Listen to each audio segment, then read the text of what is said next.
16 mars 1244. Une procession s'avançait silencieusement sur un sentier qui descendait du château. Un enclos avait été préparé dans un champ, haute palissade, avec dedans des fagots, de la paille et de la résine. Les plus valides grimpèrent par des échelles pour sauter à l'intérieur. Malades, blessés et infirmes furent empoignés par les croisés et jetés comme des paquets. Un monstrueux bûcher s'enflamma et rougeoya encore à la nuit tombée. Ainsi, le champ des brûlés, au pied du château de Montségur, voit peu à peu se consumer le catharisme. Le catharisme apparaît en Languedoc au cours du XIIe siècle et 6 évêchés cathares s'y créent. Face à un clergé chrétien riche et parfois corrompu, et dénonçant cette situation, cette nouvelle religion n'a aucun mal à se développer dans les classes inférieures de la population, puis à gagner les couches les plus hautes de la société. Contrairement à la doctrine catholique, les cathares considèrent qu'il existe 2 principes supérieurs, le bon et le mal. La création du monde, imparfaite, relève du mal, et les cathares doivent s'extraire de leur prison charnelle pour retourner à Dieu. C'est une véritable contre-église qui se développe en terre chrétienne, et en 1177, le comte Raymond V de Toulouse demande l'aide de l'abbaye de Cîteaux pour combattre l'hérésie qui ne cesse de gagner du terrain.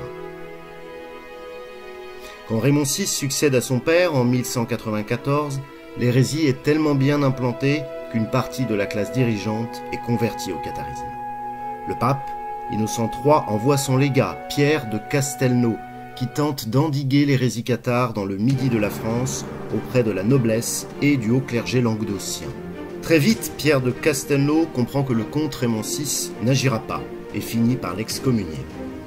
Quelques jours plus tard, alors que Pierre de Castelnau est sur le chemin du retour, il est assassiné, vraisemblablement par un écuyer du comte, une lance dans le ventre, comme le comte Pierre des Vaux de Cernay dans son Historia Albigensis, avec un style grandiloquent. Alors que l'aube se levait, ces chevaliers vertueux du Christ se préparaient à traverser la rivière, quand un disciple de Satan, brandissant une lance, frappa Pierre de derrière. Soutenu par la force du Christ, il se retourna pieusement vers son attaquant impie et lui dit « Comme Dieu pardonne, je te pardonne aussi. » Puis il sombra dans le sommeil du Seigneur. La réaction du pape Innocent III sera terrible.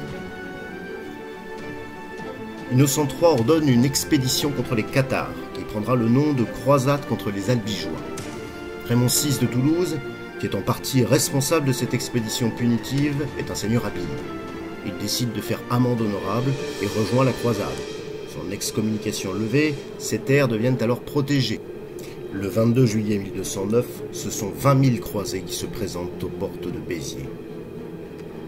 Quelques téméraires habitants tentent alors une sortie, sans doute pour narguer l'armée assaillante.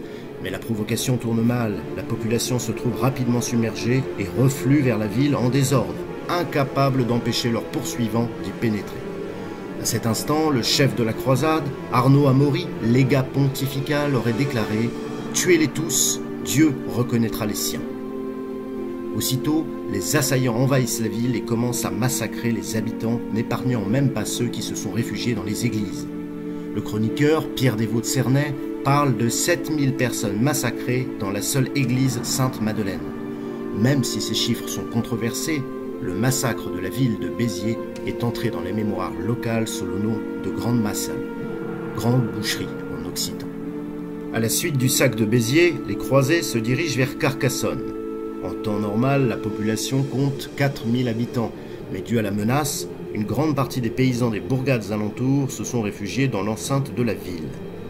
Le manque d'eau et la surpopulation incitent le vicomte de Carcassonne, Raymond Roger Trencavel, à capituler. Ce dernier meurt peu après dans la prison de sa propre cité à l'âge de 24 ans. Rapidement, un homme se montre particulièrement ambitieux.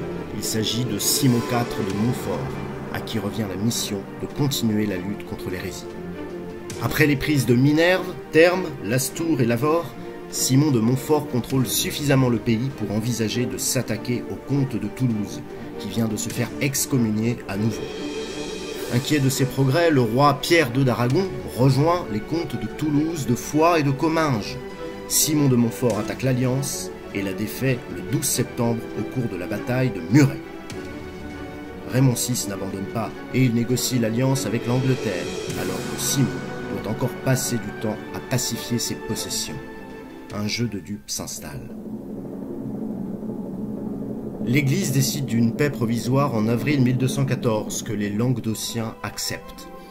Un concile régional se réunit à Montpellier au mois de janvier 1215 et finit par attribuer les terres de Raymond VI de Toulouse à Simon de Montfort.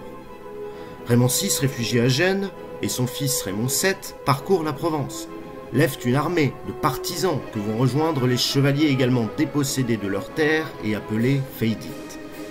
La reconquête débute par la ville de Beaucaire en 1216, puis profitant de l'absence de Simon de Montfort, Raymond VI revient à Toulouse le 13 septembre 1217. Simon de Montfort entame un siège qui s'éternise, puis le 25 juin 1218, les chroniques nous apprennent que, pendant que la bataille fait rage sous les remparts, une pierrière est tirée, manœuvrée par des dames, des filles, des épouses. La pierre vint tout droit là où il le fallait. Elle frappa le comte sur son aume d'acier si fort que les yeux et la cervelle et les dents, le front et les mâchoires éclatèrent en pièces. Le comte chute en terre, mort, sanglant et livide. Ainsi meurt Simon de Montfort. Devant la situation d'insurrection, le pape Honorius III se remet à prêcher une nouvelle croisade. Le roi de France, Philippe Auguste, prend cette fois-ci part aux hostilités et décide d'envoyer son fils Louis pour intervenir en Languedoc. À la suite de nombreuses campagnes qui épuisent l'insurrection, Raymond VII de Toulouse finira une nouvelle fois par faire pénitence devant Notre-Dame de Paris. Il sera confirmé comme comte de Toulouse, mais donnera Jeanne, sa fille unique, en mariage à Alphonse de France, frère du roi. Union qui aura pour conséquence de faire entrer les terres du comte dans le domaine royal après sa mort. Le comte de Toulouse ne soutient que mollement la lutte contre l'hérésie. De plus, peu de Languedociens acceptent de dénoncer les hérétiques contre récompense. Le 20 avril 1233, le pape institue l'Inquisition. Il confie cette institution aux dominicains, qui font bientôt régner la terreur parmi les diocèses méridionaux, n'hésitant pas à brûler les cathares, favorisant les dénonciations, allant même jusqu'à déterrer les morts soupçonnés d'hérésie pour mettre leurs cadavres au bûcher. Au cours de l'été 1240, les Languedociens poussés à bout se révoltent. Le 28 mai 1242, une troupe descendue du nid d'aigle de Montségur s'apprête à venger les dizaines de cathares qui ont déjà péri sur le bûcher. À la nuit noire, les assassins ont quitté leur abri près d'Avignonnet pour s'introduire dans la ville. Ils pénètrent dans la citadelle. Alors que la lourde porte tremble sous les coups de hache, les inquisiteurs sont soudainement tirés de leur sommeil. Puis c'est la curée. Les meurtriers se ruent dans la pièce, on se dispute l'honneur de donner les coups mortels. Chacun ici a un parent ou un ami à venger. On tue, puis on mutile, on pille enfin les corps sans vie. Et comme ils sont arrivés, les assassins repartent vers leur refuge de Montségur. À la suite du massacre des inquisiteurs en 1243, le concile de Béziers décide d'en finir et ordonne la prise de la citadelle de Montségur. En effet, les parfaits, qui formaient l'église cathare et dirigeaient la communauté locale, s'étaient depuis quelque temps réfugiés dans le château et refusaient d'abjurer leur foi. La forteresse de Montségur est livrée le 16 mars 1244. Certains des cathares, au nombre de 215 ou 220, refusent d'abjurer et sont brûlés vifs. Une tradition tenace fait état de 3 individus parvenus à s'échapper de la place la veille de la reddition. Ces hommes auraient bien évidemment emporté avec eux un hypothétique trésor des cathares. Cette légende a généré jusqu'à nos jours un grand nombre d'études, plus ou moins fantaisistes, à grand renfort de calculs savants, signes cabalistiques et autres phénomènes solaires. Les rescapés du siège de Montségur finissent par se séparer. Nombreux sont ceux qui retournent à une vie paisible. D'autres, toujours sympathisants de la cause cathare, rejoignent quelques communautés établies en Catalogne ou en Lombardie. Mais la résistance organisée de l'église des bons hommes est morte, brûlée à Montségur. Les derniers châteaux, tenus par une poignée de rebelles, tomberont jusqu'en 1255. Quiribus, Perpertuse, puis Lorens. Dès lors, la survivance du catharisme sera le fait de quelques individus, parfaits et croyants. contraint à l'exil ou à la clandestinité.